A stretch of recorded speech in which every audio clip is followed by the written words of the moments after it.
자, 여러분들 안녕하십니까? 이번 이야기 시청자 휴휴님께서 찾아오셨습니다. 휴휴님은 군대괴담이 아닌 소름 끼치는 무서운 이야기들을 많이 들려주셨던 분이죠. 오늘은 어떤 이야기로 진행이 될지는 같이 한번 확인을 해보도록 하겠습니다. 예, 여보세요? 휴휴님 안녕하세요. 예, 안녕하세요, 돌리님. 네, 아이고, 오늘 찾아와 주셔서 감사합니다. 제가 감사드리죠. 네. 휴휴님은 하신 이야기들마다 너무나 섬뜩하고 소름 끼치는 이야기들을 많이 들려주셨어요. 근데 오늘 해주실 이야기는 어떤 이야기가 될까요? 오늘은 제가 초등학교 때 겪은 거를 가지고 왔어요. 그래서 제 기억이 맞다면은 명확한 결말은 없지만 네. 이때 일을 계기로 나한테 보이지 말아야 할 그런 것들이 보이구나라고 자각이 됐던 이야기로 기억을 하거든요. 그러니까 좀 이때 시작이 된 것 같다라는 느낌이네요. 예, 제 기억으로는 그렇습니다. 알겠습니다. 도대체 어떤 계기로 귀신이 보이기 시작했었는지 같이 한번 들어보도록 할게요. 렛츠가! 이리십니다. 휴휴죠.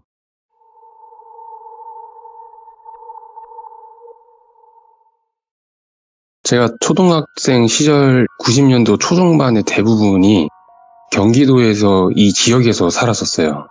시기적으로는 여기가 이제 군에서 시로 바뀌는 그쯤이었던 걸로 기억을 하는데 지금은 여기가 길도 새로 나고 세월이 많이 지나서 발전이 많이 되다 보니까 모습이 완전히 변해서 예전에 제가 살던 풍경은 아예 없더라고요.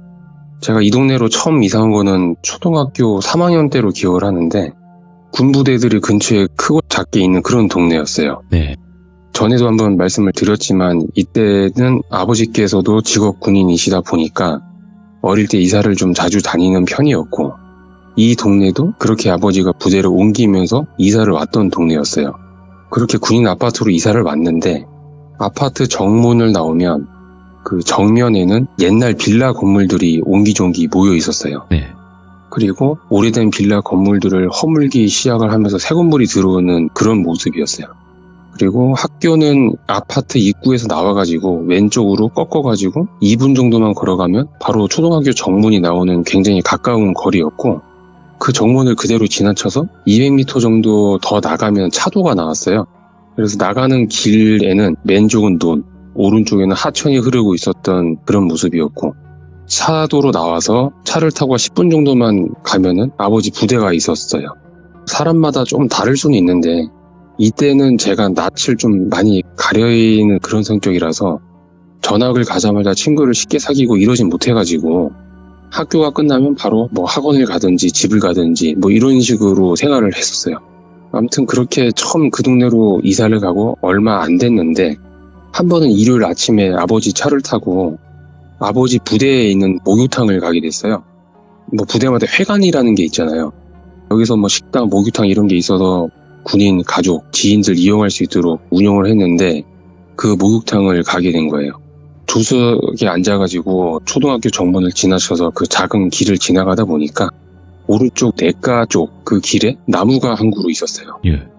높이는 그렇게 크지 않았던 나무였는데 가로수 이런 게 아니고 그냥 길가에 주인 없는 나무가 하나 그냥 심어져 있었던 거예요. 아버지가 운전을 하시다가 차를 그 앞에 세우셨어요. 네. 뽕나무가 여기 있네? 이러면서 차에서 내려가지고 그 나무에 달려있던 열매를 몇 개 따가지고 저한테 주시는 거예요, 먹으라고. 저는 그때 그 열매가 오디라는 걸 알았어요. 몇 개 따가지고 저한테 먹으라고 해갖고 받아 먹으면서 갔는데 이걸 먹어보신 분들은 아실 거예요. 혓바닥이 물이 들어요. 검붉은 그런 색으로. 먹어보니까 그냥 맛있다 이러면서 먹으면서 목욕탕에 이제 갔다 왔는데 이게 너무 맛있다 보니까 기억에 좀 남는 거예요. 그래서 그 다음날 월요일이 돼가지고 네. 그때부터 저는 학교를 가면서 바로 들어가는 게 아니고 정문을 지나쳐갖고 그 길에 있는 뽕나무로 가가지고 오디를 몇 개씩 계속 따서 교실로 갔어요. 네. 그래서 쉬는 시간에 먹고 이런 식으로 했는데 며칠 연속으로 학교에 갈 때마다 계속 그렇게 하다 보니까 제 키로 손이 닿는 부분은 제가 다 땄는지 오디가 없는 거예요. 그래서 그날부터는 아침에 등교하면서 그 나무 쪽으로 들렸다 가는 일은 없었고 머릿속에 저기에 뽕나무가 있고 저기에 열리는 열매는 맛있다 이렇게 기억만 가지고 있었어요. 나무가 이제 있는 곳은 집이랑 또 반대 방향이잖아요. 그래서 그 이후부터는 학교가 끝나면 한동안 그쪽으로 갈 일 자체는 없었어요. 네. 한 1, 2주 정도 지났는데 또 일요일이 돼가지고 아버지하고 부대 안에 있는 목욕탕에 또 가게 됐어요. 이제 아버지 차를 타고 같이 출발을 했는데 이날 비가 좀 많이 왔었어요. 비가 좀 쏟아지는데 집에서 출발하는 와중에도 며칠 전 그 얘기를 했죠, 아버지한테. 아빠가 따준 오디 학교 가면서 맨날 따서 먹었어 하니까 아버지께서 웃으시면서 예. 맛있냐? 그래서 맛있다. 내가 맨날 따먹어서 그런지 내가 딸 수 있는 그 높이에는 없다. 이렇게 말씀드리니까 막 웃으시는 거예요. 그래서 이제 아버지한테 아빠 나 가다가 그 오디 좀 더 따주면 안 돼요? 물어보니까 지금 비가 많이 와서 다 땅에 떨어졌다고, 떨어진 걸 못 먹지 이러면서 그냥 가시는 거예요. 지금 생각하면 귀찮으셨을 것이다 생각은 했는데, 그때 당시 제 생각은 땅에 떨어진 거는 오디는 못 먹는구나 이렇게 받아들이고 아버지랑 이제 이런저런 대화를 하면서 이제 학교 앞을 지나쳐고 차도로 나가기 시작했어요. 당연히 이날은 비가 많이 오고 있어가지고 길에는 걸어 다니는 사람은 한 명도 없었는데, 호수석에 앉아서 앞을 보니까 제가 매일 열매를 따던 그 나무가 보이기 시작을 한 거예요. 그런데 그 나무 가지 위에 누가 올라가서 서 있는 거예요. 차가 점점 앞으로 가까워지면서 보니까 나무에 올라간 사람이 조금 더 잘 보였어요. 뒷모습이었는데 어떤 여자가 검정색 치마 정장 같은 걸 입고 있었고 구두는 안 신고 있었어요. 그냥 맨발로. 그리고 가슴까지 내려오는 그 머리 길이였는데, 비 때문에 그래서 그런지 옷도 그렇고 머리카락도 비에 쫄딱 젖어가지고 그냥 몸에 딱 붙어있는 그런 모습이었어요. 처음에는 이걸 보고 이 사람이 오디를 따려고 올라갔다라는 생각을 한 거예요. 왜냐하면 비가 와서 땅에 떨어지는 오디는 못 먹으니까 떨어지기 전에 올라갔네, 이럴 생각을 한 거예요. 그러면서 나무에 완전히 가까워졌을 때 제가 지나치면서 다시 한번 그 나무까지 올라가 있는 사람을 봤는데, 그 사람 자세가 좀 이상했었어요. 그냥 서 있었는데 또 나무 위에 사람이 올라가면 한 손으로 뭐 기둥을 잡든 중심을 잡는 모습이 있던, 이런 게 자연스러울 텐데 두 팔이 밑으로 축 처진 것 같기도 하고 차려 자세 같기도 하고 그냥 몸이 꼿꼿하게 서 있는 모습이었어요. 하필 비가 이렇게 많이 오는 날에 굳이 나무 위에 올라가 있는 이 상황도 이상하다, 이런 생각이 들면서 여자 얼굴이 궁금한 거예요. 그래서 지나치면서 제가 고개를 돌려갖고 그 여자 얼굴을 봤는데 얼굴이 없었어요. 안 보였어요. 그러니까 머리 뒤도 뒤통수고 앞부분도 뒤통수였던 거예요. 이때는 그냥 순간적으로 이거 잘못 봤나, 비가 와서 머리카락이 붙어 있으니까 이게 앞머리가 얼굴을 덮었나, 아니면 이 사람이 뒤를 돌았나? 그게 아니에요. 나무까지에서 순간적으로 제가 지나치는 순간 타이밍을 맞춰서 뒤를 도는 게 이게 쉽지 않은 일이잖아요. 그래서 아버지한테 여쭤봤어요. 아빠, 저 여자는 왜 나무까지 위에 올라가 있어? 하니까는 무슨 여자? 무슨 나무? 아니 저 뒤에 그 열매 있는 그 나무 위에 여자가 올라가 있는데, 그 아버지께서 운전하시면서 룸미러로 뒤를 보시더니 여자가 없는데? 그리고 그냥 운전을 하시는 거예요.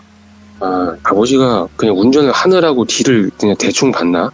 이런 생각을 하면서 목욕탕에 갔었거든요.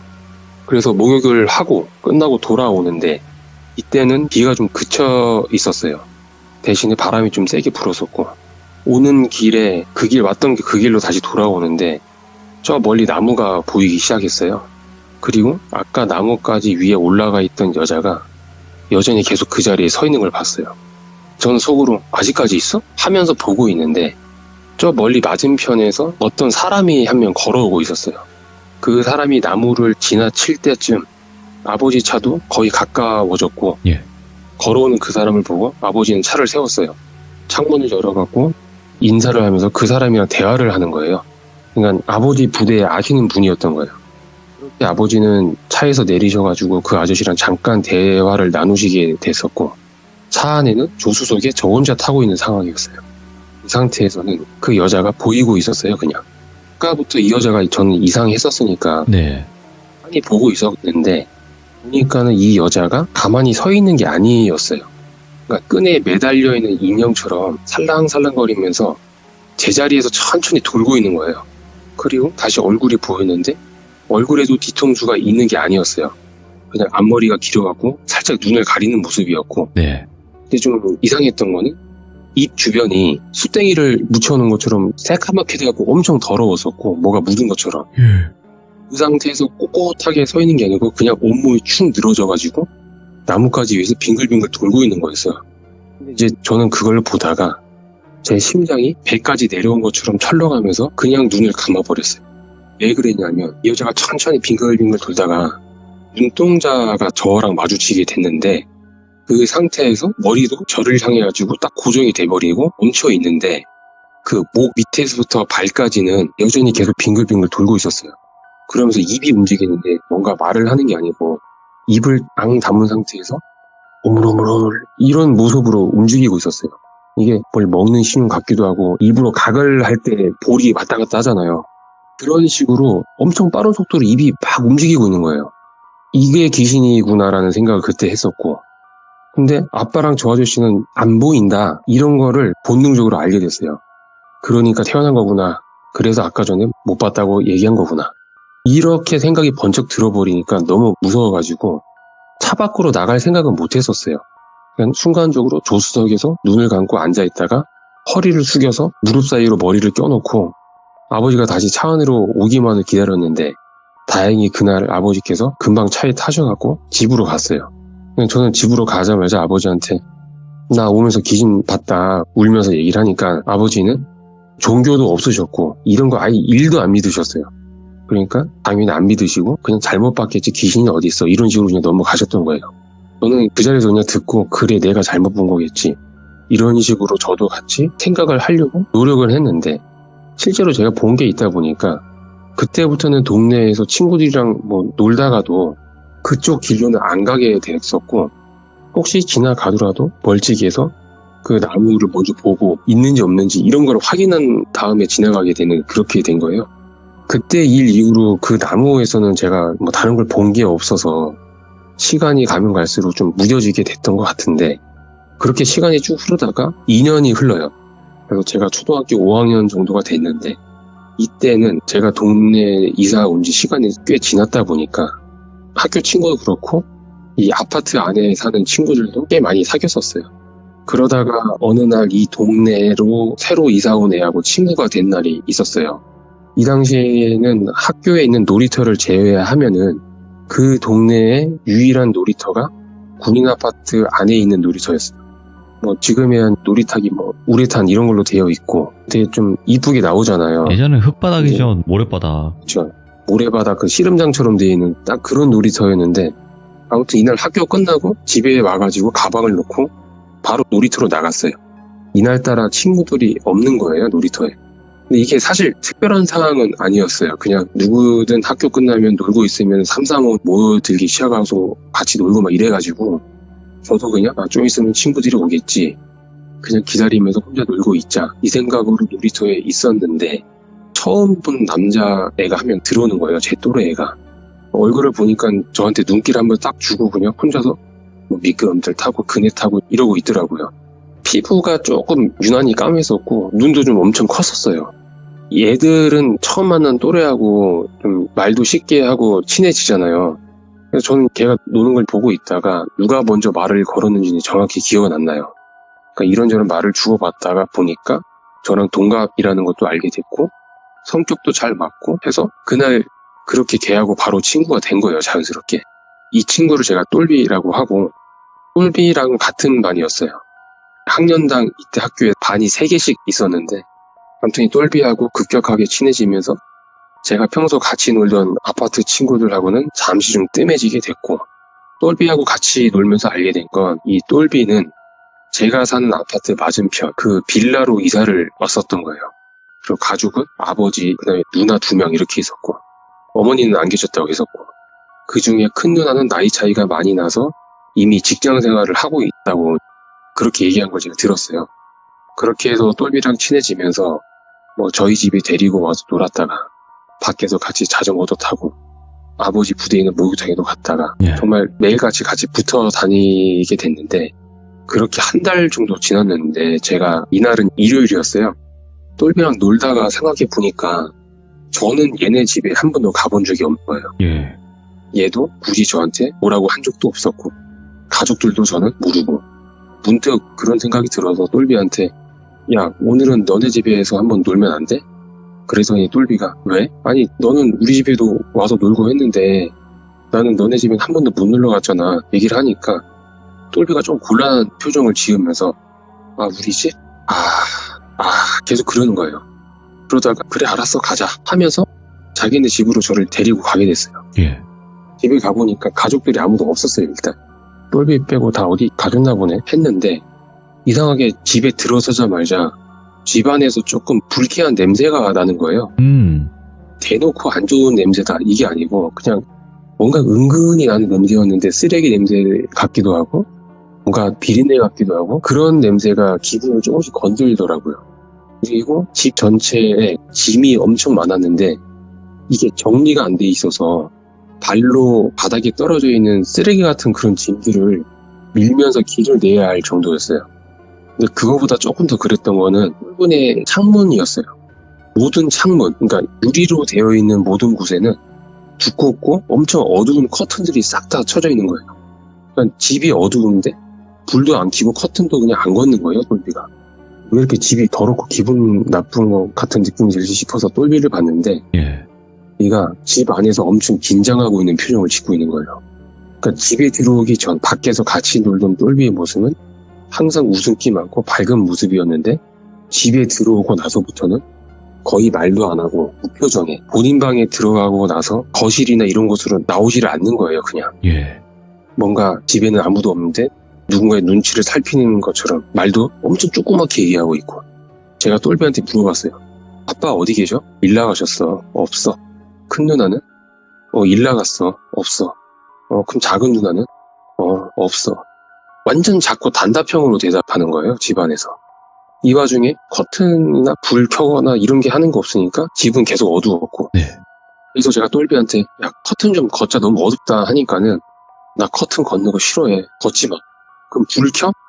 불도 켜지 마. 속으로 얘가 왜 이렇게 기분이 안 좋지? 그냥 집 같이 데리고 오기 싫었는데 와가지고 기분이 안 좋았나? 이런 생각이 드는 거예요.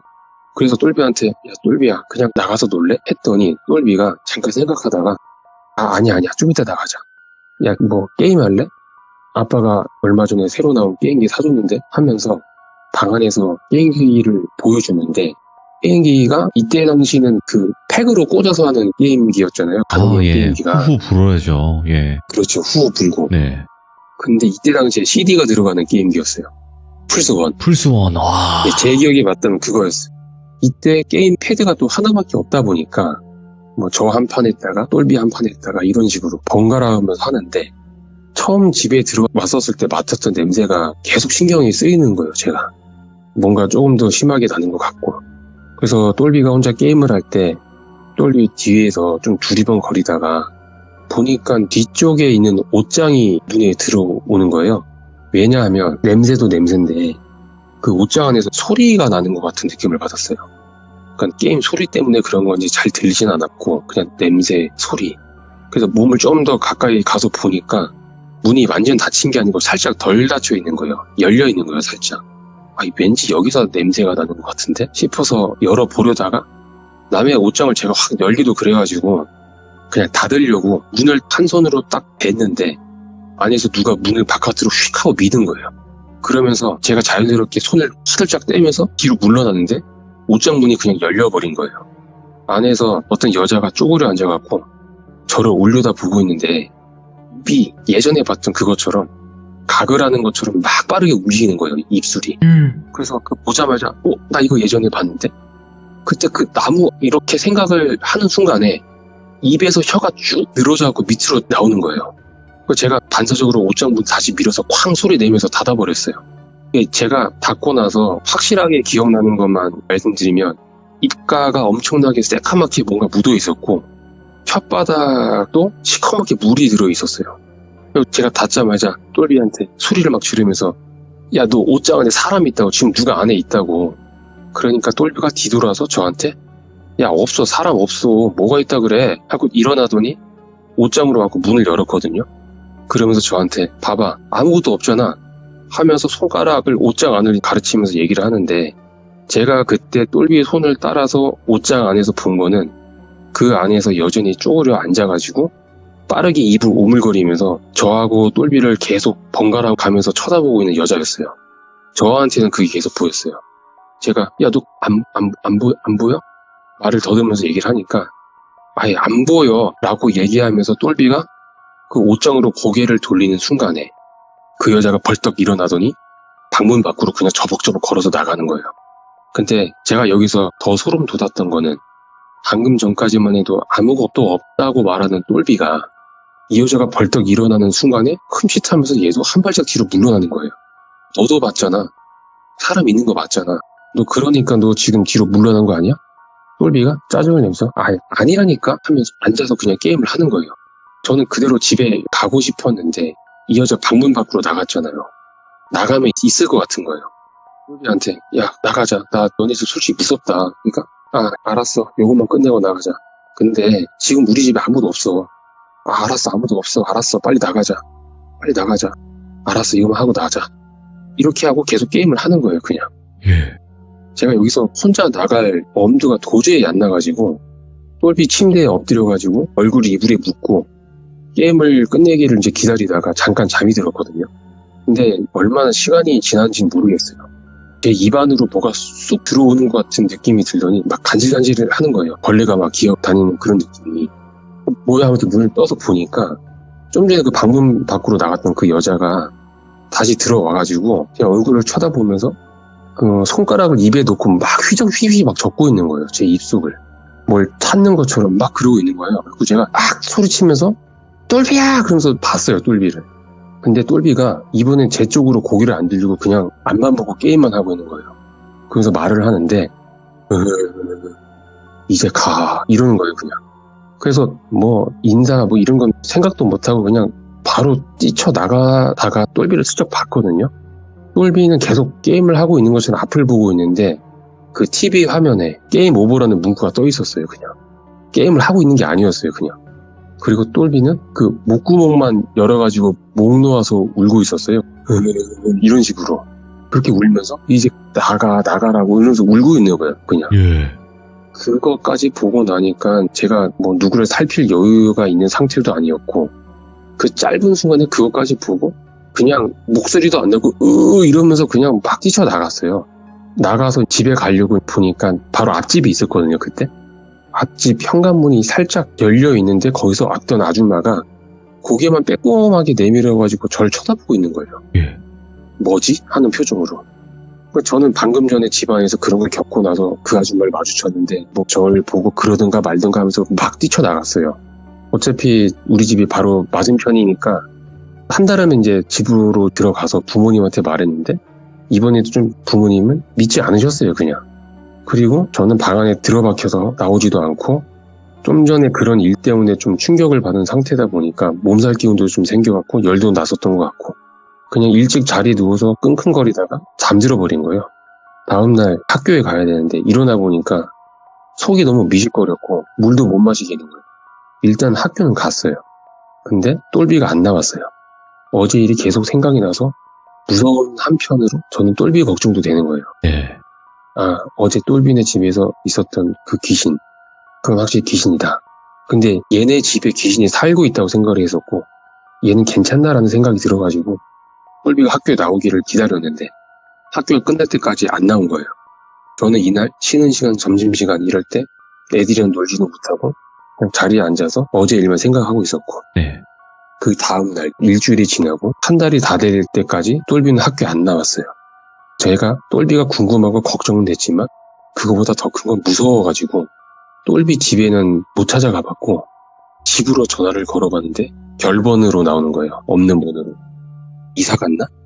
말없이 이사 갔나? 이런 생각이 들면서도 뭔가 서운해지고 그렇게 조금씩 시간이 지나면서 안정이 좀 돼가고 있었던 것 같은데 한 달 정도가 지났을 무렵에 제가 이제 그날도 학교 끝나고 집에 가고 있었어요.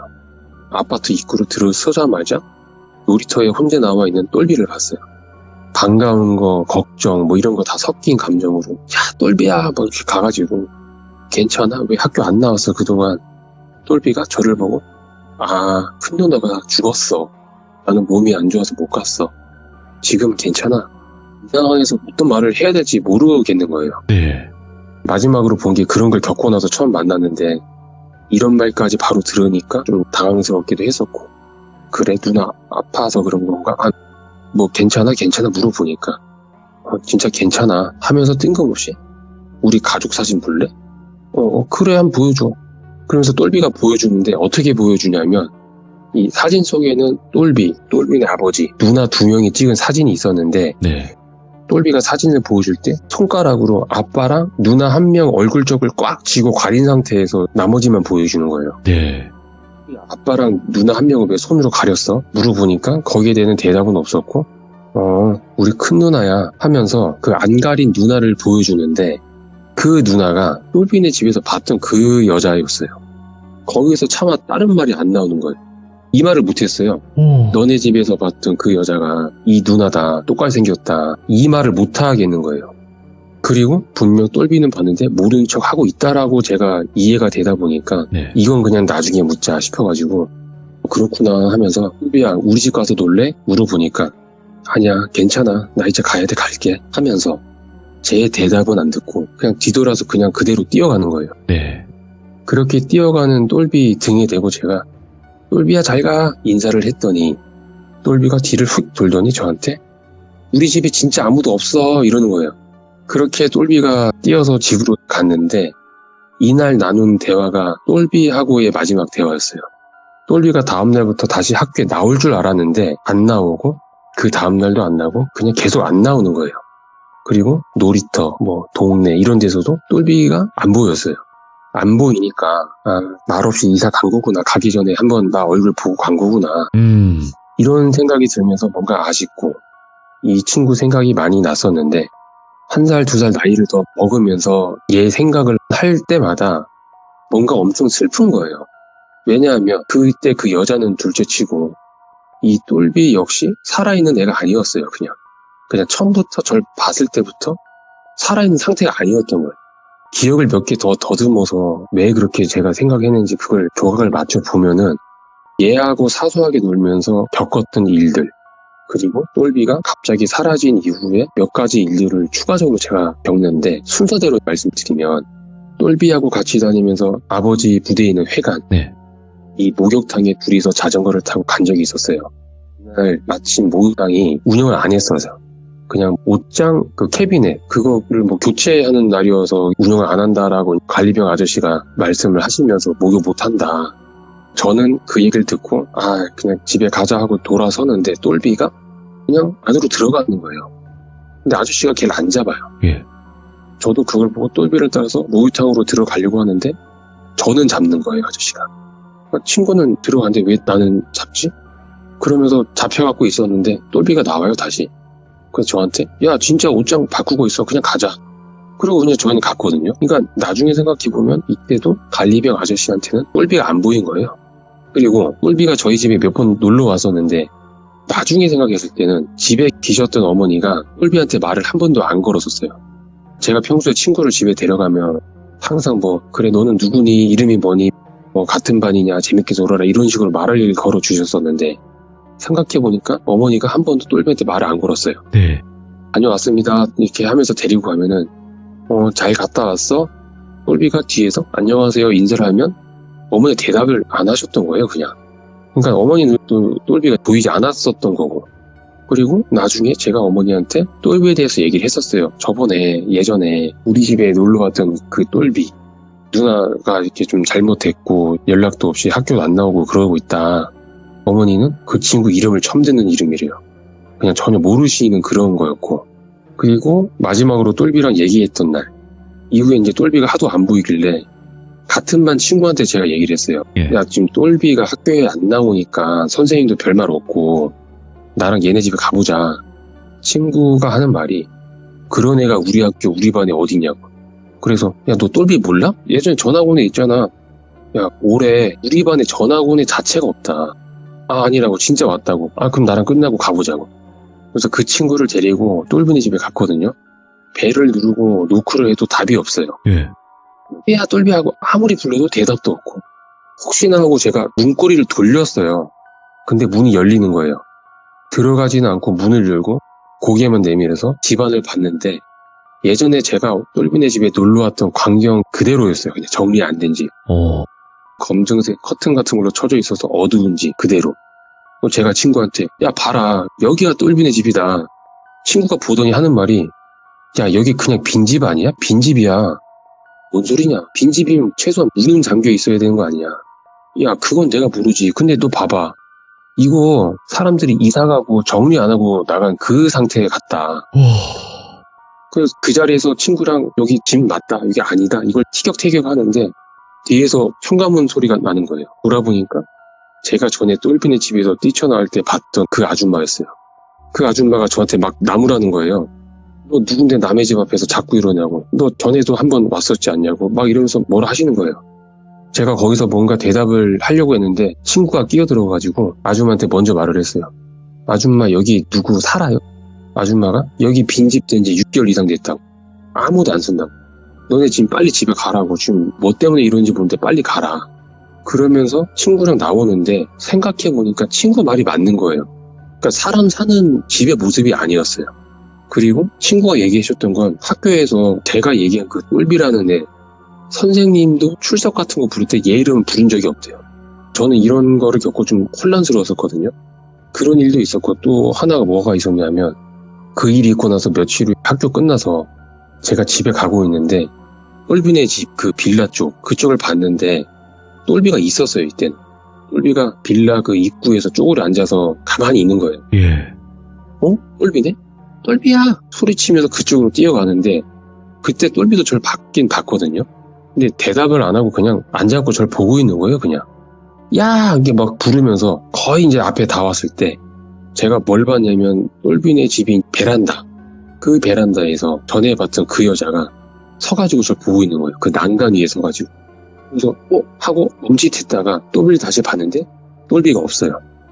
방금 있었는데 똘비 없네? 하면서 베란다를 올려다 봤는데 그 난간 옆에, 그러니까 그 난간 위에 여자 옆에 똘비가 그냥 같이 서 있었어요. 이게 제가 똘비를 마지막으로 본 거였어요. 그 여자도 마찬가지였고. 그리고 결정적인 거는 마지막까지 생각했던 거는 똘비가 했던 말이었거든요. 그러니까 맨 처음에는 똘비가 거짓말을 하고 있다고 생각했어요. 그러니까 보이는데 안 보인다. 누가 있는데 아무도 없다. 거짓말이라고 생각을 했는데 얘는 처음부터 저한테 거짓말을 한 게 아니었던 것 같은 거예요. 그냥. 그러니까 똘비가 우리 집에 아무도 없다. 이걸 몇 번이나 말을 했던 게 이게 우리 집에 사람은 아무도 없어. 나도 사람이 아니야. 이 말인 거예요. 그냥 나중에 생각해보니까. 그래서 뭐 다는 말씀 못 드렸지만은 뭐 그 순간순간에 무서워서 제가 막 그 자리에서 운 적도 있고 했는데 네. 이 이후에 제가 이제 서울로 이사를 가면서 자연스럽게 그 동네로 갈 일은 없었어요. 그래서 뭐 지금 생각해도 결말보다는 의문이 더 많은 일이죠, 이게. 그러니까 예. 혼자 추측을 아무리 해도 속 시원하게 뭐가 정답인지 아닌지도 모르고 그 나무는 무슨 연관이 있었는지 그러니까요. 똘비네 집은 진짜 맞았던 건지도 모르고 똘비랑 그 여자가 언제부터 그 집에 왜 있었던 건지도 모르는 거고 네. 뭐 이렇게 해가지고 싱겁게 좀 끝나긴 해도 어릴 때 짧고 굵게 겪은 게 하나 있어서 말씀드려봤어요. 이야, 아니 근데 진짜 휴휴님은 어떻게 이렇게 소름 끼치는 포인트들을 잘 전달을 하실까 매우 놀라워요 항상. 그런가요? 네, 진짜 이거는 우리 시청자분들도 아마 인정하실 겁니다, 진짜로. 뭐 재밌게 들어주시면 참 감사한 일이죠. 이야. 좀 말주변이 많이 없긴 한데. 아닙니다.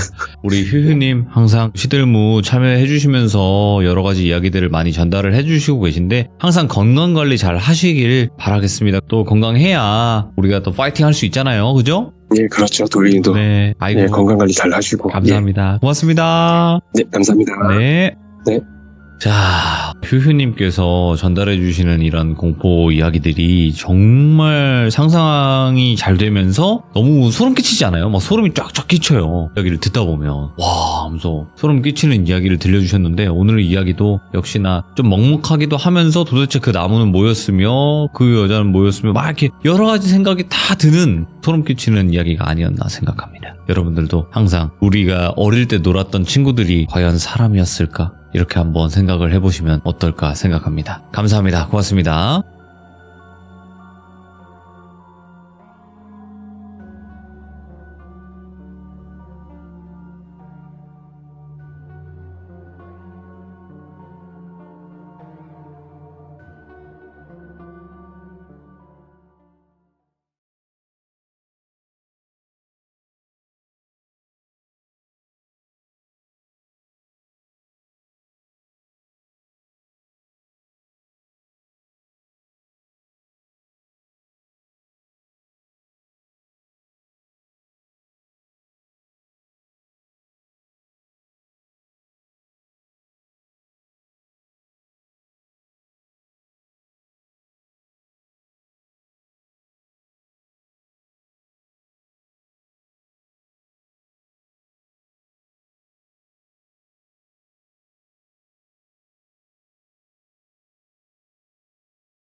자, 이번 이야기는 시청자 붕어찜님께서 시들무에 발걸음을 해주셨습니다. 붕어찜님 빨리 만나봐야죠. 바로 만날게요. 여보세요? 붕어찜님. 안녕하세요. 자, 오늘 붕어찜님께서 찾아와 주셨는데 오늘 해주실 이야기의 주제가 아주 간단하게 어떻게 될까요? 제가 억울하게 돌아가신 분들을 조금 도와드린 적이 있었는데 오. 그 이야기로 준비를 해봤습니다. 알겠습니다. 그러면 도대체 어떤 이야기일지 바로 출발을 해보도록 하겠습니다. 렛츠고! 길이십니다. 붕어찜이에요.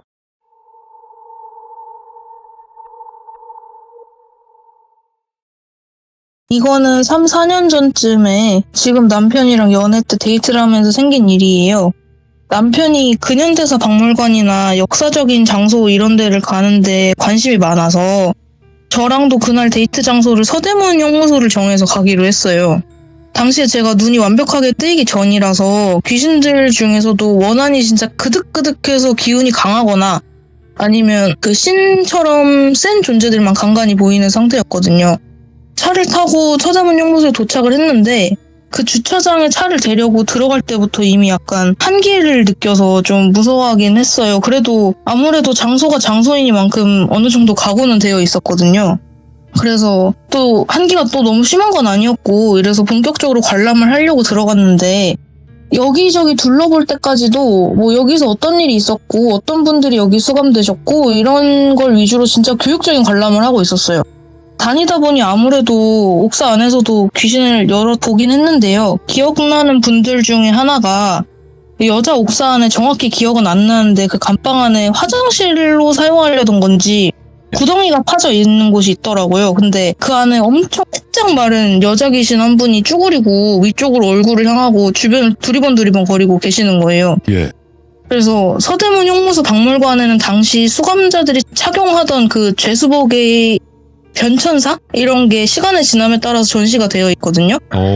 근데 그분이 입고 계시던 옷이 전시되어 있는 죄수복 하나랑 동일하게 생기셨더라고요. 근데 색만 이제 좀 누렇게 변색되고 누더기처럼 좀 찢어지고 여기저기 기운 그런 게 있었어요. 그래서 눈이 마주치자마자 약간 놀란 표정을 짓고 쓱 사라지시더라고요. 근데 서대문 형무소가 장소가 장소이니만큼 그 내부를 돌면서 그 여자분처럼 평범하게 수감자로 보이는 귀신들은 정말 세는 게 무의미할 정도로 엄청 많았어요. 그래서 무섭다기보다는 그분들이 왜 돌아가셨는지를 아니까 오히려 독립운동을 하다가 잡혀가신 분들일 거라고 생각을 하고 좀 슬프고 안타깝다는 마음으로 지나갔거든요. 제 기억으로 그 한센병 환자들을 모아놓던 한센병동이 약간 언덕진 곳 위에 있었는데 거기 귀신이 되게 많았어요. 그래서 거기를 차마 용기가 나지가 않아서 들어가 보진 못했는데 거기에는 아예 귀신 무리가 밖으로 무리지어갖고 나와서 저희를 구경을 하고 있더라고요. 근데 그 표정이 되게 일반 귀신들이랑 다르게 좀 근엄하고 진지하고 이러셔서 들어가면 뭔가 말을 걸 것 같다. 네. 근데 아무리 생전에 감사한 일을 하신 분들이라고 해도 대화를 나누기는 좀 무서워서 들어가 보진 않고 넘어갔어요. 그리고 코스를 돌다 보면 그 사형장도 있고 그 옆에 붙어있는 시신을 형무소 바깥으로 운반하던 시고문이라는 곳이 있거든요. 근데 사형장 옆에 지나가다 보면 그 옆에 문이 나 있어서 그 안에 거기를 지나가다 들여다볼 수가 있는데 거기 교수형대가 있어요. 근데 거기에 자꾸 렉 걸린 것처럼 하는 행동을 계속 반복하시는 분이 계시는 거예요. 그러니까 이게 시도를 하고 이렇게 몸이 툭 떨어지려고 하면 다시 그 원래 자리로 가가지고 다시 시도를 하고 장면까지는 안 보이고 계속 시도만 하는 게 렉 걸리는 것처럼 반복이 되고 있는 거예요. 그래가지고 그거를 딱 보고 나 여기 더 이상 못 있겠다. 너무 무서운 거예요. 그래서 한번 힐끗 보고 진짜 기겁하면서 다시 고개 돌렸고 딱 여기 시공만 보고 여기 나가자. 나 여기 더 이상 못 있겠다. 귀신 보는 주제에 내가 여기 왜 오자 그랬을까? 막 이런 생각을 하면서 시공으로 갔거든요. 근데 거기가 시꺼먼 동굴처럼 반대편이 안 보이는 굴처럼 되어 있어요. 저희가 보는 곳 상으로는. 근데 거기서 눈 여러 개가 반짝이는 거예요. 순간적으로. 그래서 내가 뭐야 잘못 봤어. 여기 사람 들어가도 돼? 거기 앞에 이제 줄도 쳐 있고 그러거든요. 못 들어가게끔. 근데 차마 돌아가서 확인은 못 하겠고 그래서 중간에서 그냥 덜덜 떨고만 있었어요. 남자친구가 내가 대신 가서 확인을 해줄게 이러더니 표정이 엄청 굳어져가지고 그냥 다음 장소 보지 말고 우리 여기 나가야 될 것 같다 빨리 이런 식으로 되게 경직돼서 말을 하는 거예요. 남자친구랑 둘이 거의 뛰다시피 차로 도망갔어요. 그리고 그 장소를 나와서 후에 밥도 먹고 집에 돌아가기 전까지 계속 몸 상태가 안 좋았거든요. 그러니까 형무소에서 느꼈던 한기가 계속 같이 옆에 느껴지는 느낌? 그래서 집에 오고서는 집에 재물님이 계시니까 좀 안심이 되긴 하는데도 뭐가 딱 정확히 보이는 건 아닌데 뭐가 있는 것 같아서 돌아보면 휙 지나가고 뭐가 있는 것 같아서 돌아보면 휙 지나가고 이런 게 반복이 되니까 약간 겁이 나서 남자친구랑 전화를 하면서 밤에 불을 끄고 누워있었거든요. 근데 제가 살던 집에 남자가 없었어요. 그 당시에는 남자친구 같이 살 때가 아니어서. 근데 갑자기 남자 땀 냄새 같은 게 코에 확 나는 거예요. 근데 누가 제 머리맡에 있는 인기척이 나더라고요. 그래서 위를 이렇게 올려다 봤는데 웬 되게 잘생기고 피부가 하얀 남자가 저랑 남자친구가 통화 중인 화면이 떠있는 휴대폰을 막 신기하다 이런 표정으로 들여다보고 있는 거예요. 근데 옷이 그 가쿠란이라고 하나요? 옛날 중학교, 고등학교 교복? 약간 제복 같은 스타일에. 그래서 제가 쳐다보니까 오히려 본인이 놀래가지고 저랑 눈이 마주친 걸 당황하더니 막 너 내가 보여? 너 나 왜 보지? 너 뭐야? 막 이러면서 집안에서 우다닥 뛰어다니는 거예요. 근데 좀 어이가 없고 웃겼어요. 그리고 그 말투가 좀 애기 같고 귀여워서 이게 뭔가 해코지를 하는 귀신은 아닌 것 같은데 내가 오늘 간 장소에서 붙어서 왔나 보다 뭐 이런 생각을 했죠. 그리고 그 기운 자체가 차갑게 느껴지는 건 그분들이 이성을 부여잡고 계신 분들이라고 해도 한이 깊으면 그렇게 느껴질 때가 있거든요. 그래서 뭐 재물님도 계시고 근데 재물님께서 반응을 안 하시는 거면 해로운 건 아닌가 보다 생각하고 그냥 넘어갔어요. 그리고 다음 날에 그 학생 귀신이 제가 일어나고부터 눈 뜨고부터 계속 옆에서 붙어갖고 이거 뭐야 저거 뭐야 나 이거 먹어도 돼? 저거 먹어도 돼? 막 이러면서 기장이 구는 거예요. 그 와중에 남자친구한테 전화가 왔어요. 그래서 이때다 싶어서 오빠 어제 서대문 형무소에서 이게 귀신 하나가 나한테 붙어서 우리 집으로 온 것 같은데 나쁜 짓 하는 건 아니고 옆에서 계속 내 음식 뺏어 먹고 여기서 불쑥 뛰어다니고 저기서 불쑥 튀어나오고 막 이런 식으로 귀찮게 한다. 애마냥 쫑알쫑알 옆에 같이 다니면서 그래서 다시 가서 떼놓고 와야 될 것 같다. 거기 무섭지만 다시 갔다 와야 될 것 같다. 근데 뭐 갔다고 해서 떼어낼 방법이 딱히 있는 건 아니고 그냥 가면은 왠지 갔다 오면 해결이 될 것 같다는 생각을 했어요. 그냥 안일하게. 예. 그래서 남자친구가 얘기를 듣고 좀 진지하게 저한테 얘기를 해주더라고요. 어차피 나 거기 다시 갔다 와야 될 것 같다고. 내가 일하다가 꿈을 꿨다. 이러고 얘기를 해주는 거예요. 당시에 남자친구가 귀신을 보던 상태는 아니었거든요. 근데 거기 터 자체가 워낙 좀 피가 많이 묻은 땅이잖아요. 그래서 사람 자체의 기운도 눌리고 또 거기 계신 분들은 한이 워낙 깊고 오래되신 분들이어서 남자친구도 보게 된 것 같아요. 남자친구가 시구문에 계시던 분들을 봤대요. 근데 남자친구는 제가 본 것만큼 인원수를 다 본 건 아니고 저도 몇 명인지 정확히 모르겠는데 2명보단 많이 봤거든요. 근데 남자친구는 2명을 봤대요. 그래서 저한테 그 자리에서 봤다는 걸 티내면 뭔가 해코지를 할 수도 있고 그래서 그 자리에서는 말도 안 해주고 이유도 말 안 해주고 그냥 무섭고 당황스러워서 자리를 피한 거예요. 그래서 남자친구가 그 당시에 주방 일을 하고 있었거든요. 근데 거기가 불 앞에서 일도 하고 칼도 있고 이러니까 위험하고 또 계속 서 있어야 돼서 잠이 올 수가 없는 환경이잖아요. 그런데 그날은 이상하게 불 앞에 있는데도 계속 잠이 쏟아지더래요. 그래서 위험할 정도로 심해서 아 이거 내가 어제 갔던 장소 때문에 몸이 좀 축나서 내가 이런가 보다 하고 같이 일하는 사람들에게 양해를 구해서 10분 정도 되게 불편하게 누워서 잠에 드는 걸 허락을 받았대요. 근데 주변 사람들이 깨워도 안 일어나고 흔들고 그랬는데도 미동도 없이 이렇게 30분을 잤다는 거예요. 근데 꿈에 4명의 남자가 나왔는데 그분들 인상착의를 말씀을 해드리자면 나이를 가늠하기가 어렵게 생긴 좀 수염을 기른 할아버지 형상을 하신 분 하나랑 중년 아저씨 2분에 머리가 좀 벗겨진 30대 후반 남자분이었대요. 그래서 4분 다 죄수복 같긴 한데 아까 변천사 말씀드렸잖아요. 거기에 전시돼 있지 않은 특이한 도포 같은 모습의 파란색 옷을 입고 계신 분들이었대요. 4분 다. 그래서 시구문에서 남자친구도 이제 어둠 속에서 반짝거리는 눈 4개를 본 게 다잖아요. 2명이니까. 근데 딱 보는 순간 아 저분들이 그 눈들의 주인이구나를 알 수가 있었대요. 그래서 그분들이 말씀하시기로는 배가 너무 고프고 목이 너무 마르다. 우리가 신도 아니고 이렇게 누군가의 꿈에 나타나는 것만 해도 우리의 기운을 엄청 소모하는 거다. 그만큼 우린 너와 그 같이 온 여자에게 모든 걸 다 걸었다. 근데 처음에는 그 여자에게 나타나려고 했는데 그 여자가 혹시 무당이냐? 그 여자 옆에 누군가 계시는 것 같다. 그 여자에겐 꿈에 들어갈 수가 없더라. 이런 식으로 얘기를 했대요. 그래서 남자친구가 그건 아니고 재물님이 집에 계시긴 합니다 하고 말씀을 해드렸더니 뭐 일단 무당이 아니면 상관없고 상을 좀 차려와라. 목이 너무 마르고 배가 너무 고프다. 근데 인원이 우리 말고도 많으니까 할 수 있는 한에서 최대한 많이 차려와라. 이런 식으로 명령 어조를 하셨대요. 남자친구도 약간 어이가 없어서 뭐 예상하신 반응은 아니었을 수도 있는데 맡겨놓으셨어요? 싫은데요? 이런 식으로 말대꾸를 했다는 거예요. 근데 그 네 분이 닥치고 해와라 이러고 쓱 사라지셨대요. 그래서 이 꿈을 꾼 얘기를 저한테 해주면서 안 해주면 해코지를 당할 수도 있을 것 같다. 좀 찝찝하니까 하긴 할 건데 기분이 좀 안 좋다. 이런 식으로 얘기를 하더라고요. 저는 그 꿈을 꾼 게 아니어서 태도가 좀 그렇긴 한데 그래도 좋은 일 하다가 돌아가신 분들 아니겠냐. 그분들한테 은혜는 다 받은 셈이니까 귀신을 우리가 보는데 우리가 아니면 누가 저분들 챙겨드리겠냐 해서 둘이서 시장 가서 전, 나물, 밥, 탕국, 생수 막 이렇게 많이 사갔어요. 근데 저희가 밤에 갔거든요. 낮에 가면은 약간 미친 사람으로 보일까봐. 그래서 폐장 시간이라서 서대문 형무소를 들어가진 못해가지고 시고문 쪽 근처 계단에 가서 밤에 갔으니까 상은 못 차리고 박스를 바닥에 깔아서 음식 싼 비닐들만 풀고 허공에 대고 저희 왔어요! 이러고 소리를 질렀거든요. 그랬더니 무슨 거의 귀신 200명 정도가 구름대처럼 달려오는 거예요. 진짜 무섭게. 근데 그 파란 죄수복 입으신 네 분이 대장격으로 좀 질서 유지도 시키고 줄도 세우고 나름의 규칙이 있는 것 같더라고요. 저희한테 꿈에서랑은 다르게 고맙다. 앞으로도 종종 부탁한다. 이런 식으로 말씀을 하셨어요. 저희는 종종? 이걸 또 해? 종종? 이거 사람들이 보면 우리 이상하게 볼 텐데 막 이런 생각하고.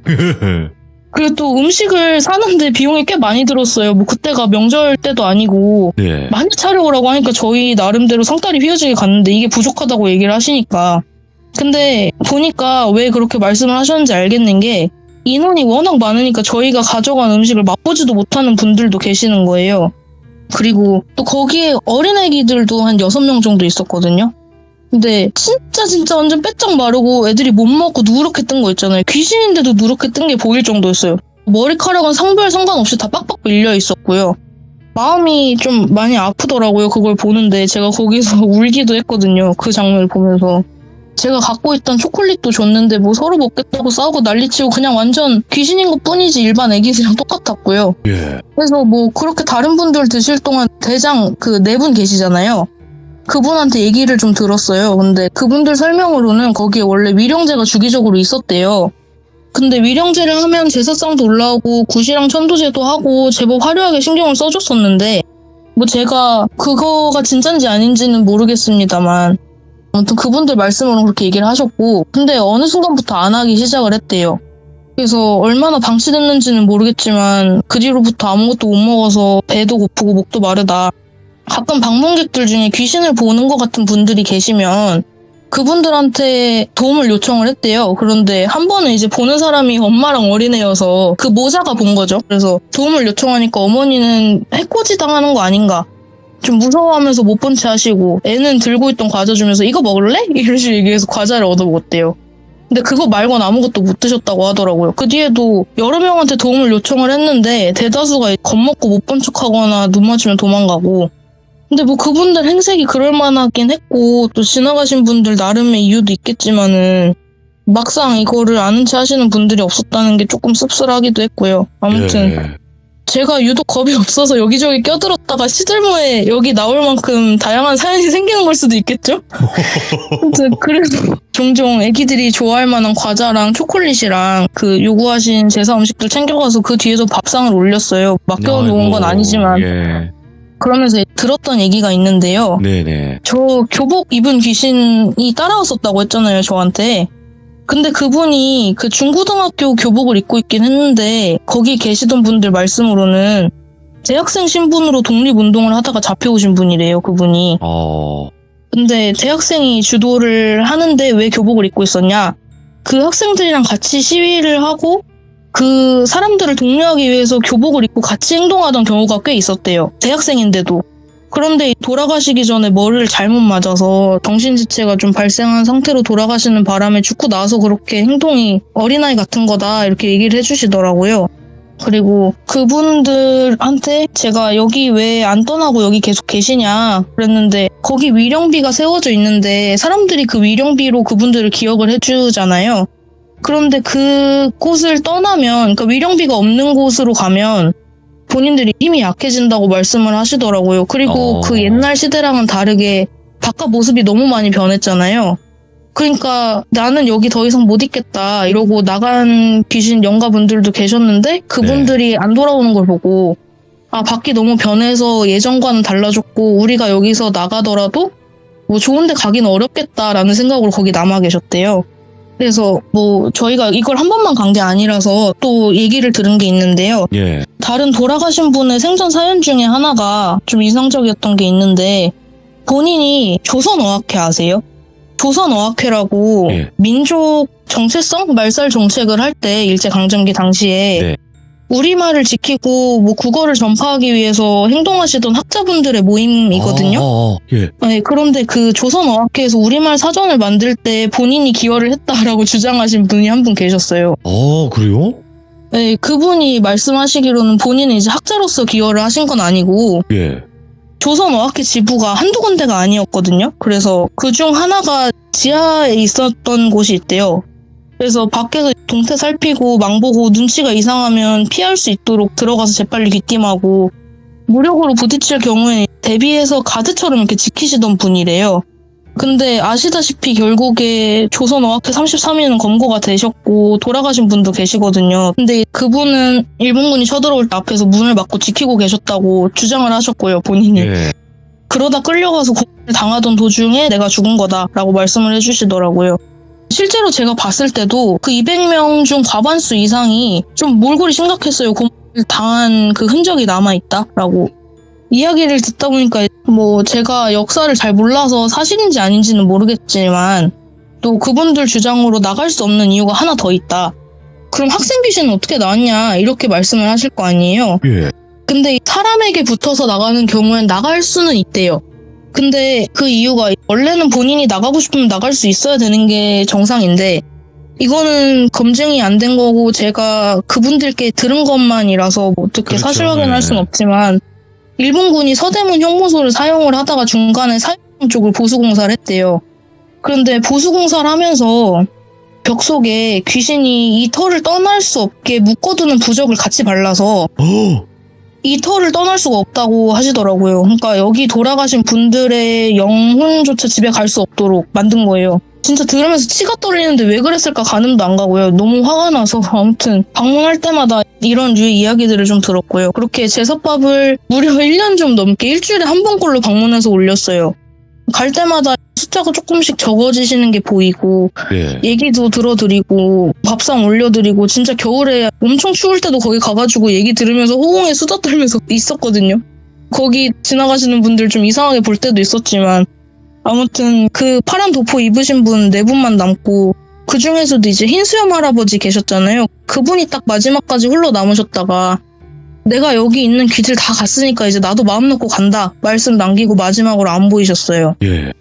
그래서 혹시 몰라서 낮에 방문해서 관람이 가능할 때 저희가 혹시 빼고 못 챙긴 분 있나 하고 구석구석 싹 돌았는데 정말 그 뒤로 한 번도 안 보이시더라고요. 거기에 계셨던 분들이 뭐 다 저희한테 우호적인 건 아니었어요. 그래도 파란 옷 입으신 4분께서 잘 통솔해 주셔서 아무 일도 없었고요. 그동안 정도 들었는데 가셨다는 게 좀 마음이 편하고 그래서 그 터 기온은 아직도 추워요. 왜냐면은 한이 많이 서린 땅이라 어쩔 수 없는 것 같아요. 그건. 그래도 거기서 돌아가신 분들은 이제 거기 한 분도 안 남으셨고요. 뭐 이게 얘기를 한다고 어디에 댓글을 받을 수도 없고 털어놓으면 오히려 이상한 사람 될 것 같아서 얘기 못했는데 여기서 얘기하니까 좀 마음이 편해지는 것 같네요. 아니 이거를 하실 수 있는 능력이 있음에도 안 하는 사람들도 많아요. 못하거나. 그분들이 말씀하신 것 중에 무당도 계셨대요. 근데 무시하고 지나갔대요. 알면서? 네, 그러니까 딱 봐도 눈 맞췄고 기력 써가면서 꿈에도 나타나셨는데도 불구하고 어떤 액션은 없었다고 하더라고요. 그러니까 이게 쉬운 게 아니라는 걸 말씀을 드리는 거예요. 그쵸. 이게 뭐 그분들의 사정도 있고 해서 질책을 한다기보다는 이해를 하려고 노력은 하는데 그래도 조금 마음이 불편하더라고요. 이게 지금 서대문 형무소 자체가 정말 우리에게는 안타까운 그런 역사가 있는 그런 곳이잖아요. 거기가. 그렇죠. 안타깝게 그렇게 나라를 지키다 가신 분들이 많이 계셨을 거라고 생각을 하는데 거기서 붕어집님께서 그나마 조금이나마 도움을 드릴 수 있는 방법을 생각을 해내셨고 그렇게 해서 도움을 주셔서 결국엔 그렇게 된 것 자체가 너무 안타까우면서 또 제가 또 감사하네요, 봉어집님께. 네, 정말입니다. 이게 누가 역사나 이런 데서 공부하고 가르침 받고 그렇게만 했지 지금 현대사회에서 그런 사람들이 몇이나 되겠습니까? 그렇죠. 많지 않은 것 같아요. 맞아요. 제가 혹시나 이 사연을 거짓말이라고 생각하실까봐 말씀을 드리는 거지만 이게 제가 그 서대문 연구소라는 곳이 사람도 많이 가고 귀신을 보시는 분들도 사람들 사이에 많이 계시잖아요. 그렇죠. 네. 그러니까 이거는 절대 제가 거짓말을 할 수가 없는 부분이에요. 진짜 만약에 영안이 트이신 분이 계시잖아요. 거기 가서 보시면 정말 한 분도 안 남으셨을 거예요. 자신 있게 말할 수 있어요. 그래서 제가 말씀드리는 사연들은 진짜 다 제가 겪은 거고 거짓이 없습니다. 근데 그렇게 말씀하시잖아요. 그러면 저 영안인데 갔는데 있는데요? 이럴 수도 있어요. 이러면 확인을도 못하니까. 예, 그러니까. 근데 저는 그러니까 굳이 붕어찜님이 그렇게 말하실 이유가 없어요, 사실상. 예, 그렇죠. 오늘 이야기도 너무너무 잘 전달을 해주셨고 저희 또한 다시 한번 그냥 각박한 사회 속에서 잊고 살았던 제 자신도 포함해서 다시 한번 또 되돌아보게 됩니다. 예, 아이고 너무너무 감사드리고 앞으로 또 다른 여러 가지 사연으로 찾아와 주시기 바라겠습니다. 너무 감사합니다, 봉어찜님. 네, 감사합니다. 네, 고맙습니다. 대단하신 분이에요. 이게 그냥 귀신을 보고 느끼고 하는 거에서 끝날 수도 있는데 그럴 수도 있었는데 이렇게까지 마무리까지도 끝까지 확실하게 매짐을 해주시는 붕어찌님의 이야기였고 글쎄요, 누군가는 믿고 누군가는 믿지 않을 겁니다, 아마도. 근데 그건 여러분들의 자유예요. 하지만 그것을 비난하지만은 않으시기만 바랄 뿐이고요, 여러분들. 그리고 다시 한번 나라를 위해서 목숨 바쳐 지키다가 가신 분들 좋은 곳으로 가셔서 행복하시길 바랍니다. 시청해주신 모든 분들 감사드립니다. 고맙습니다.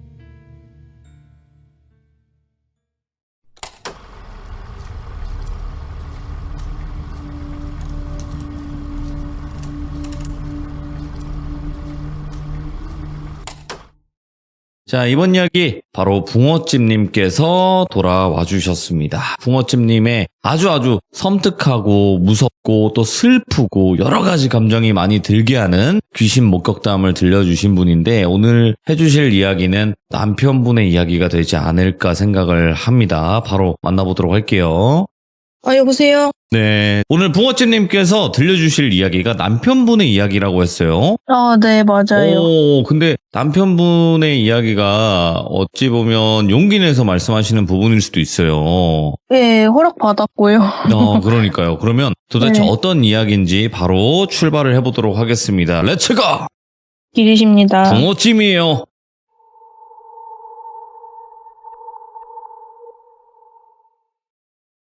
이거는 제가 남편이랑 데이트할 당시에 있었던 일인데 이게 뭔가 딱 해결이 된 내용은 아니에요. 결말이 확실하진 않은데 얘기를 해보자면 남편도 영안이 뜨여 있다고 말씀을 예전에 드린 적은 있는데 제가 어떻게 영안이 뜨였는지 이런 얘기는 했어도 남편은 어떻게 뜨이게 됐는지는 말씀을 드린 적이 없던 것 같아서 오늘 이야기는 남편의 영안이 약간 강제로 뜨이게 된 사건에 대해서 말씀을 드리려고 해요. 그 사건이 일어난 날에 남편이랑 일이 끝나고 저녁에 만나서 1박 2일짜리 데이트를 하고 다음날 일을 가고 이러려고 피곤하긴 해도 남편이랑 통화를 하면서 약속 장소로 걸어가고 있었어요. 근데 여기가 이야기에 나오는 학교가 여전히 운영이 되고 있는 곳이어서 피해가 갈까봐 위치를 정확히 말씀드릴 수가 없고 그냥 돌비 고등학교라고 얘기를 할게요. 그럼 남편이 약속 장소로 오는 길에 그 고등학교를 지났어야 돼요. 돌비 고등학교를. 그래서 제가 전화를 하고 어디쯤 와? 이러고 제가 물어보니까 남편이 이제 저기 돌비 고등학교 보여? 이렇게 얘기를 하더라고요. 근데 그러다가 학교 정면 방향으로 조금 끼고 다시 걸어왔어야 됐어요. 그런데 남편이 갑자기 엄청 놀란 목소리로 저기 옥상에 사람 떨어진다 막 이런 얘기를 하는 거예요. 제가 미친 거 아니야? 경찰 신고해야지 막 이러는데 남편이 전화기 너머로 말이 없어지더라고. 그러다가 이제 몇 초 있다가 약간 하는 소리가 들리고 갑자기 탁탁탁 이러면서 뜀박질하는 소리 있잖아요. 그게 들리더라고요. 그래서 저는 그게 남편이 사람 떨어진 거 보고 구하러 가려고 뜀박질하는 소리인 줄 알고 아 하는 소리는 아 떨어졌네 뭐 이런 약간 충격받은 소리? 이런 건 줄 알고 예. 그쪽으로 가면 트라우마가 생길까봐 가까이 가지 말고 구급대를 부르라고 소리를 질렀거든요. 근데 대답이 없는 거예요. 그래서 같은 얘기를 계속 여러 번 소리 질렀어요. 내 말 들려? 거기 가까이 가지 마. 막 봐봤자 좋을 거 없어. 그 높이에서 떨어져서 사람 못 살아. 했는데 가까이 가지 말라고 얘기를 하는데 갑자기 남편이 전화기 너머로 약간 목소리는 남편이 맞긴 한데 조금 더 두껍고 말투가 남편이 아닌 거예요. 그리고 이게 뛰다 보면은 몸도 약간 충격 때문에 발을 디딜 때 땅에 약간 헉헉거리는 숨소리가 나잖아요. 충격 맞죠? 때문에. 예. 근데 그 템포로 저한테 욕을 하면서 아 닥쳐 시땡아 시끄러워 죽겠네 막 이런 식으로 얘기를 하는 거예요. 예. 그래서 남편이 절대 저한테 욕을 하는 사람도 아니고 평소에도 욕을 쓰는 걸 본 적이 없는데 그래서 제가 당황해서 뭐라고? 지금 뭐라 그랬어? 막 이러고 있는데 남편이 그에 대답을 안 하고 계속 중얼중얼거리기만 하는 거예요. 근데 그게 좀 차 소리에 사람도 많이 다니고 이런 곳이라서 잡음 때문에 잘 안 들리고 그래가지고 그걸 알아듣는데 시간이 좀 걸렸거든요. 근데 그게 이제 뭐라고 하고 있었던 거냐면 뭐 억울해 뭐 죽일 거야 뭐 이런 얘기를 하고 있는 거예요. 계속 반복해서. 그래서 그걸 듣고 남편이 뭔가 홀리든가 아무튼 뭔가 일이 벌어져서 지금 상황이 긴박하구나 하고 인지를 하긴 했는데 남편이 이미 뛰기 시작하고 나서 제가 뭐라고 중얼거리는지 알아듣느라 처음 전화할 때 학교 앞이었다는 건 아는데 지금 시간이 좀 지나서 현재 어딘지를 모르잖아요. 그래서 어떻게 손을 쓸 방법이 없는 거예요. 지금 어디냐고 필사적으로 제가 물어봤는데 대답해주지도 않고 그럴 리도 없고 전화기 너머에서는 막 차가 끼익 막 이러면서 서는 소리도 들리고 막 이런 클락션 소리도 들리고 이러는 거예요. 그래서 걱정이 돼서 일단 학교가 있는 방향으로 뛰었는데 남편 이미 그 자리에 없고 보이지도 않고 해서 당황하고 있는데 갑자기 전화가 또 끊기더라고요. 그래서 걱정되고 저도 거의 그때 패닉이 와서 이거를 경찰이나 119에 신고를 해야겠다고 생각은 했는데 이걸 뭐라고 신고해야 되는지를 감이 안 오는 거예요. 이거 뭐 어떻게 얘기를 할 거예요. 그래서 뭐에 홀려가지고 일이 벌어진다면 남들이 보기에는 남자친구가 안 좋은 선택을 하려는 시도를 한 것처럼 보일 수 있겠다 이런 생각이 들더라고요. 그래서 사실은 아니긴 한데 그래도 급해서 경찰에 남자친구가 우울증이 있었는데 극단적 선택을 암시하는 말을 하고 전화 끊겼다. 그리고 마지막 그의 위치는 돌비고등학교 앞이었다. 뭐 이런 식으로 신고를 했어요. 경찰관님은 알겠다. 지금 출동하겠다. 이러고 알려주시고 찾으면 다시 연락 주겠다. 이렇게 얘기를 하셨거든요. 그래서 신고하고 한 15분쯤 정도 지나서 찾았다고. 근데 여기 위치가 어디고 신고자분 이쪽으로 오시면 된다. 이러고 알려주시는 거예요. 만약에 멀면 우리가 데리러 가겠다 했는데 거기가 걸어서 한 30분쯤 걸리는 거리였거든요. 그래서 저는 빨리 가려고 가까운 거리긴 해도 택시를 타고 갔고 근데 갔는데 거기 다른 중년 남성분 한 분이랑 남자친구랑 경찰관 분들이 계시더라고요. 그러니까 거기가 약간 어떻게 생긴 곳이냐면 실제로 위치가 청계천은 아니에요. 그냥 예시일 뿐인데 청계천에 다산교라고 다리 있는 거 아세요? 약간 작은 다리인데 거기가 방바닥이랑 높이가 거기보다 차이가 더 많이 나고 물살도 거의 없고 강물이 거의 없어서 밑에 바닥이 다 뾰족뾰족한 돌받친 곳인 거예요. 그러니까 위험해서 거기가 다리 난간도 좀 높게 만들어놨고 그 난간에 바로 접근해서 넘어가지 못하게 앞에 덤불 같은 게 좀 하단에 높이 심어져 있었거든요. 근데 이 남자친구는 거기서 제가 표정을 보니까 이게 무슨 일인지도 모르겠고 눈치 보고 있고 그리고 경찰관 분들께서 말씀하시기로는 남자친구가 약간 안 좋은 선택을 하려고 하는 것 같은 행동을 봤고 남성분께서 그거를 보시고 놀래서 말려주셨다고 하더라고요. 그래서 그 경찰분들께서 신고를 받고 출동을 하셨는데 도착해서 보니까 제가 신고한 남자친구 신원이랑 일치하잖아요. 그래서 저한테 전화를 주신 거고요. 그래서 그 남성분한테 진짜 감사하다고 인사를 막 드리면서 설명을 들었거든요. 근데 그분께서 하시는 말씀이 신호등 바뀌기를 기다리고 계셨대요. 그 다리 앞에 신호등이 있어서. 네. 근데 남자친구가 소리내서 히히 막 이러면서 웃으면서 그 앞에 왔다는 거예요. 근데 이게 밤에 성인 남자가 히히 소리를 내면서 오면 조금 경계하게 되잖아요.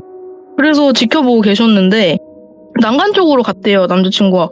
근데 덤불이 막고 있으니까 막 이렇게 손으로 헤치면서 시땡시땡 이러면서 욕을 하면서 덤불을 막 헤치면서 난간 쪽으로 가길래 밤이라 어두운데 저길 왜 가나 하면서 보고 계시는데 남자친구가 웃으면서 난간에 한쪽 다리를 걸치고 약간 그 말 타듯이 기우뚱기우뚱 장난을 치고 있더래요. 그거 보고 시급해서 달려가서 말리시고 그러는 과정에 덤불에 긁히시고 남자친구랑 약간의 몸싸움도 있고 이랬는데 정신 차려 임마 뭐 이러시면서 뺨을 딱 때리는데 그러자마자 딱 얌전해졌다고 하시더라고요. 그래서 젊은 사람 왜 그러냐, 뭐 살 날이 많은데 안 좋은 일 있어도 뭐 아내도 있고 부모님 생각도 해서 이겨내야 되는 거 아니냐, 힘들면 병원을 가봐라 뭐 이런 식으로 되게 걱정하시면서 얘기를 해주셨고, 일단 저희는 있었던 일을 사실대로 말씀을 드릴 수는 없으니까 고개 숙여서 감사하다고 말씀드리고 이제 얘기를 나눴거든요. 무슨 일이 있었는지. 근데 남자친구가 제가 어디냐고 물어봤을 때 학교 쪽으로 고개를 딱 돌리고 옥상에 있던 사람이랑 눈이 마주친 것까진 기억이 난대요. 근데 그 후에 사람 떨어진다 그렇게 얘기한 것도 기억이 안 나고 본인이 그 다리까지 간 것도 기억이 전혀 안 난대요. 근데 이게 걸어서 30분 거리라고 말씀을 드렸잖아요. 근데 제가 통화 중에 이상함을 감지하고 신고를 하고 그로부터 15분쯤 후에 찾았다고 전화를 주신 거면 이게 20분도 안 걸린 거잖아요. 근데 그 와중에 덤불을 해치고 난간을 걸터앉고 중년 남성분이랑 몸싸움하고 그분이 신고를 했고 그리고 경찰이 그곳에 도착을 해서 신원 확인을 하고 저한테 전화까지 주신 거면 그 과정 중에 소요되는 시간이 있는 거잖아요. 그럼 그 30분 거리를 아무리 길어도 10분 만에 주파해서 간 거예요. 시간상. 그래서 남자친구는 당연하게도 기억이 안 나는 사이에 본인이 죽을 뻔했잖아요. 본인 자의도 아니었고 그래서 진짜 무서워했고 일도 쉬라고 권유를 했고 그렇게 하겠다고 했고요. 그래서 당분간 일을 쉬었는데 이게 한번 타겟을 정하면 잘 안 놓는 거 아시잖아요. 그래서 이게 뭔가 해결을 하지 않으면 또 당할 수도 있을 것 같은데 남자친구가 그 당시에 막 귀신을 잘 보던 것도 아닌데 그런 사람을 어떻게 한 거면 이게 얼마나 강력한 무언가일까 이런 생각도 들고 그래서 뭐 제가 할 수 있는 게 없었어요. 그리고 그 당시에 재물님이 집에 계시길 때긴 한데 그 당시에 재물님께서 출타 중이셨어요. 이게 뭐 늘 계시는 게 아니고 언제 나간다고 말씀도 안 하시고 그냥 어느 날 보면 없고 어느 날 보면 돌아와 계시고 근데 그거는 기간이 언제가 될지 모르고 이런 식으로 계시거든요. 그래서 도움을 요청할 수도 없고 그래서 저희가 생각을 한 게 가을이를 남자친구 혼자 사는 집에 데려가서 키우면 조금 도움이 되지 않을까. 그래서 가을이를 데려가고 남자친구한테 얘기를 듣게 됐는데 가을이를 데려갔는데도 집에서 이상한 일이 종종 일어난대요. 그러니까 남자친구가 집에 혼자 살거든요. 근데 남자친구가 씻다 보니까 뭐 더워서 문을 열어놓고 씻고 있었는데 샤워기로 일어서서 머리를 감으면서 눈을 감고 있으면 등허리 쪽에 아니면 목덜미 쪽에 어떤 사람이 이렇게 본인을 이렇게 쓱 쓰다듬는 것 같은 느낌이 든다거나 근데 눈 떠면 아무것도 없고 뭐 잠에 들 때쯤에 시선이 느껴져서 현관 쪽 보면 뭔가 검은 연기 같은 게 기웃기웃 거린다거나 아니면은 갑자기 그 습하고 엄청 더운 여름날에 막 오한이 돌면서 몸에 손을 확 끼친다던가 아니면은 그 건물에 불이 난 것도 아닌데 어디서 불난 것처럼 연기가 어디서 타고 올라오는 건가 불났나 싶을 정도로 온 집안이 뿌옇게 연기가 찬 것처럼 보인다던가 근데 뭐 수증기도 아니고 요리를 한 것도 아니고 근데 막 그런 일들이 있었대요. 그러니까 이게 확실히 딱 증거를 제시하면서 뭐 때문에 이게 이렇게 이상해 라고 말할 정도는 아닌데 은근히 분명히 뭔가 이상하긴 하다? 이걸 감지할 수 있을 정도로만 일들이 있었다고 하더라고요. 근데 저랑 데이트할 때도 딱히 뭐 남자친구한테 느껴지는 것도 없고 보이는 것도 없고 그래서 해줄 수 있는 게 없었고요. 그래서 당분간 그냥 사건이 없이 시간이 지났는데 남자친구가 씻다가 또 그 등허리를 사람이 훑는 느낌을 느끼고 경기를 한 거예요. 근데 가을이가 물을 고양이들은 원래 싫어하지만 근데 막 물 튀기면 불을 털고 가까이 안 오고 막 도망가고 하악질하고 이러잖아요. 근데 씻고 이제 몸에 막 물 묻어있고 샤워기 틀어져 있고 이런데 갑자기 가을이가 본인 등짝에 발톱 받고 올라와서 하악질을 했다는 거예요. 어깨에 앉아가지고 그러니까 어깨 살갗죽에 발톱을 받고 거기서 하악질을 했대요. 그래서 뭐 약간 벌레 잡으려는 동작처럼 변기 위에서 두 발로 일어나가지고 허공에 앞발도 허우적거리고 그래서 뭐 등짝에 발톱도 찍혀서 피도 많이 나고 했는데 본인도 이제 뭔가 이상한 걸 좀 느끼고 그랬었으니까 가을이도 뭔가 본 게 아닐까? 뭐 이런 생각을 하고 그냥 탓하지 않고 일상생활을 했대요. 좀 많이 다쳤지만.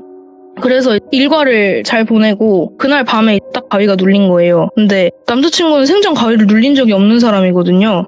눈도 못 뜨고 딱 비몽사몽한 채로 누워서 정신만 깨서 아 내가 왜 깼지 화장실이나 갔다 와야겠다 하고 움직이려고 하는데 몸은 움직이지도 않고 딱 소리가 들리는데 그 고양이 하악질거리는 소리랑 고양이들 싸우다 보면 막 에용 막 이런 소리 내거든요.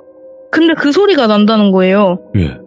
근데 가을이가 본인을 일어나라고 막 물고 핥히고 이러는데 안 일어나지는데 가을이 어떻게 되는 거 아닌가 막 걱정도 되고 근데 그러다가 하도 안 일어나서 그랬는지 가을이가 그 남자친구의 중요 부위를 세게 깨물어가지고 너무 아파서 막 몸이 확 움찔하면서 일어나졌대요. 그래서 그 일 이후로 일이 없었어요. 그냥 그때 딱 깨니까 거짓말처럼 가을이도 얌전해지고 당연히 무서워서 그날 밤은 잠을 못 잤는데 그 날 이후로 뭐 집에서 나는 이상현상도 없고 조금 허무하죠? 근데 제가 거기를 원래 잘 피해 갔어요. 그 학교 근처에 가는 걸 제가 상당히 꺼렸거든요. 거기가 돌아다니다 보면 생활 반경에서 좀 동선이 자주 겹치는 곳인데 근데 몇 달 전에 차가 너무 막혀서 어쩔 수 없이 그 근처를 네. 지나다가 그 학교를 봤거든요.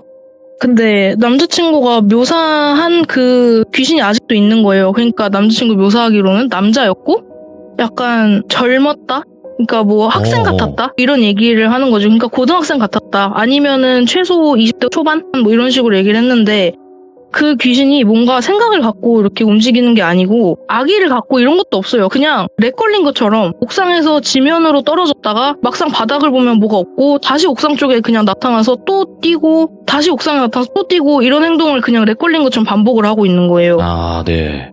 네, 그래서 그쪽을 쳐다보면 뭔가 반응이 있을 줄 알았는데 전혀 개의치도 않고 이쪽을 쳐다보지도 않더라고요. 옆에 남자친구도 있었는데 그래서 뭐 이야기에 결말은 없는데 몇 달 전에 보니까 아직도 그 짓을 하고 있었다. 근데 야. 뭐 이게 약간 저는 무섭다고 느껴진 게 예.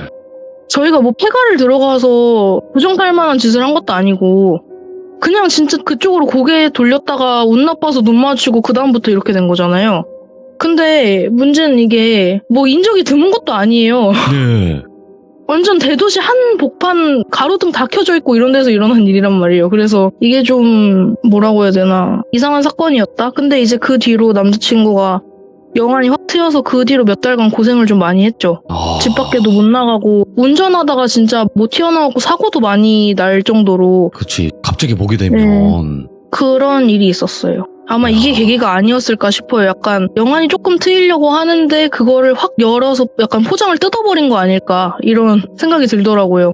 그리고 그것도 있겠지만 붕어잼님이 옆에 계속 계시니까 그것 네. 또한 영향이 있었을 거라고는 생각은 하거든요. 그런 것 같아요. 이게 네. 보는 사람들 옆에 있다 보면 같이 약간 보게 되는 경우도 있다고는 하더라고요. 근데 그게 맞아요. 흔하지 네. 않을 것 같은데 그렇게 되더라고요. 그러니까 원래 좀 예민하시고 그런 거에 있으셨던 분인데 좀 더 뭔가 트인 게 아닌가 싶기도 하고 그 사건 때문에도. 네, 약간 이거는 네. 남자친구가 영안 트이고 얼마 안 돼서 저한테 해준 얘기인데 네. 남자친구가 모태 크리스천이거든요. 예. 할렐루야. 세례도 예. 받았고 막 이런 사람인데 본인이 너무 보여서 괴로우니까 그 전에는 일에 바쁘고 뭐 생활에 치여가지고 교회를 잘 안 나가다가 교회를 한번 나가게 됐대요. 그 사건 때문에 이제 귀신 안 보고 싶어서 혹시 도움이 될까 하고 그런데 남자친구가 앞에 앉아가지고 얘기를 듣고 뭐 저는 교회를 안 다녀서 그 시스템을 잘 모르는데 근데 뭐 성가대라고 하셔가지고 노래 부르시는 분들이 계신다고 들었거든요. 있어요. 그런데 그 성가대 중에 귀신이 섞여 있었다는 거예요. 그러니까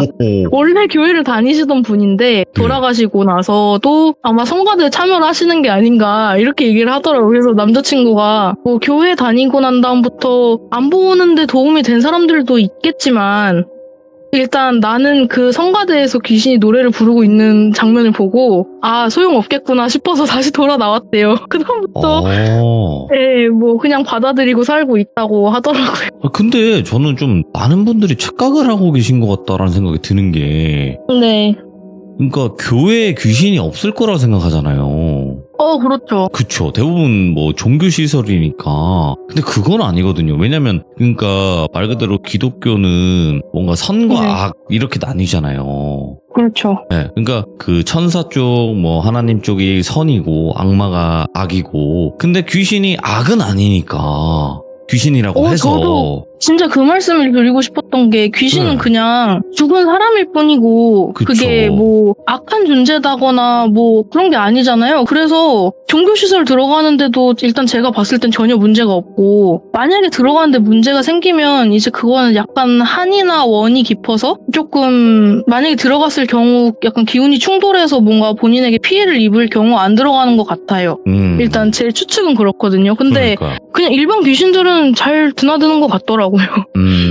그래서 뭐 교회 가면 귀신이 떨어지겠지라는 생각을 굳이 안 하셨으면 좋겠다라는 생각이 들어서 네. 다시 한번 말씀을 드렸고요. 절에도 있고 다 하니까. 근데 네. 그래도 교회 안에서 어떤 곳은 못 가는 뭐 이런 거는 있을 것 같아요. 절도 대웅전은 못 들어간다 이런 얘기는 있으니까 모르겠어요. 들어가는 귀신도 있다고 들은 것도 있으니까 뭐가 맞는 건지 누구 말이 맞는 건지 아무도 정의를 내릴 수는 없다고 생각을 하거든요. 영적인 이야기는. 네, 그렇죠. 그래서 오늘 붕어집님께서 지금 현 남편 그리고 이제 네. 옛 남자친구의 이야기였는데 이렇게 또 들려주셔서 감사드리고 다음번에 또 다른 이야기로 꼭 찾아와 주시기 바라겠습니다. 감사합니다. 감사합니다. 네.